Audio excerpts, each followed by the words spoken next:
It's Living Well Week on AM Northwest, so let's learn more about weightlifting for women.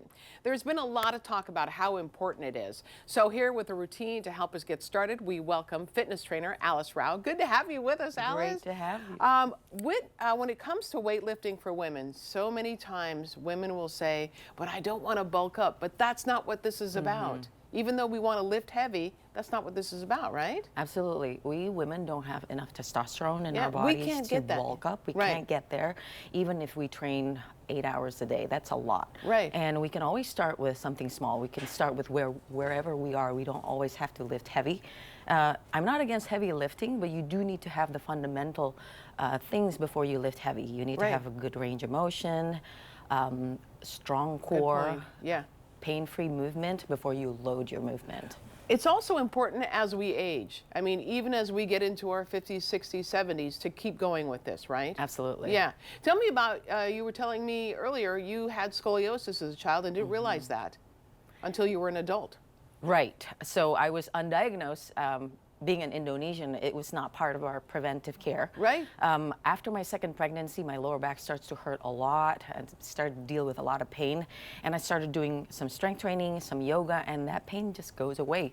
So I'm thinking, you know what, I'm going to have to do this for life to be able to maintain my function. Right. And you move really so well, you're feeling a great, okay, give me an idea of what those at home, our viewers at home can do when it comes to weights and when it comes to what kind of weight we start with. Okay, so we could start with under 10 pounds if you're a complete novice with weight training. You can even start with body weight. Moderate to heavier weight, a little bit between 10 pounds to 15, 20 pounds. I would say rep range is 8 to 12. Okay. I'd say all the reps being the time, how much we do. Like we'll do 4 or 5 reps or 12 reps. A lot of people do like 10 to 12 over 3 sets, right? Right. So for hypertrophy, the prescription rule of thumb is between 8 to 12. You could start with the lower end. Yeah. And then gradually move to 12. Move forward. Yeah.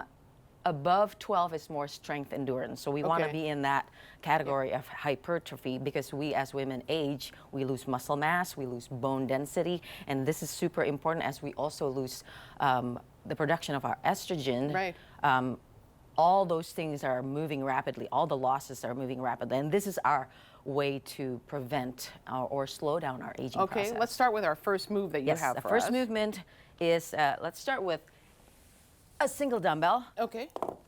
Some basic movement pattern is a squat. So setting your feet a little bit wider. Then I'll go up and wait. I'll go up and wait. Okay. Whatever you're comfortable with. Okay. Set your feet a little bit wider. We're just gonna lower our hips and stand up. I know squats are super important, essential. right? Yes, because we sit down, stand up, sit down, stand up. We don't want to lose function of sitting down and standing up. And when we get out of a low car or a low bed, it's so good to have all those times strength. I ride in a Corvette, you know, I need to be able to get out Absolutely. quickly. Yeah. Okay. All right, let's. Okay. And then the next one is a pushing pattern. So we're gonna go down on the ground to do some push-ups. If you're not comfortable with being on the ground, I'd say grab a furniture, elevated table that is super sturdy that you can push in an inclined position. Okay. But we're gonna try to get on the ground. Okay. Let's take our chest all the way down to the ground. Helen, are you comfortable? Yep. Curl your toes under. Your thumb is right by your armpit, and then stiffen your whole body. Push your whole body as a unit. Oh, that took a little bit. Beautiful. Okay. Let's lower it all the way down. Yeah. Release the hand. Stiffen. Why is that important? Because it's just a good back squeeze and reset. Oh. Yeah. Okay. And then we push our whole body again. If we need to get on your knees, totally fine. So that's a push-up pattern. Okay. And then the next pattern is a hinging pattern. Hinging. Hinging pattern, we can grab my 15 right here. You can grab. Okay, I'll get my little guys. Okay. So we start with moving our hips back. This is super important. This is like a deadlift? Like a deadlift. Okay. Yes, this is a deadlift. And then stand all the way up. So hip moving back and now this forward. one I always feel like if I use a bar and too much weight, it hurts my back. So I'm doing something wrong. So start with smaller weight. Okay. Engage your glutes, lengthen your hamstring, and pull your core in. So that's super important to protect the lower back. I keep forgetting about that core. Yes. Okay, gotcha. So we got that, and then we got our pulling pattern. We can do this on the ground. We can be in quadruped position if you need to pad your knees. Okay. Let's use those. All right. You can do this standing up if it's not comfortable. It's just a rowing mechanism. Great for our back strengthening. 8 to 12 Don't you think reps. that it does? It's also more than physical, right? Isn't it? It's Absolutely. mental. How you feel after you work out, you feel stronger You feel just confident, mentally. Yeah. You feel strong. Right. And all the blood flow that goes to our brain helps Right. to improve our cognitive function. Right. So let's do this one more time, Okay. squeezing our back. Other side. Perfect. Does that get rid of the bra flap? You know, the bra? You know what I'm talking about?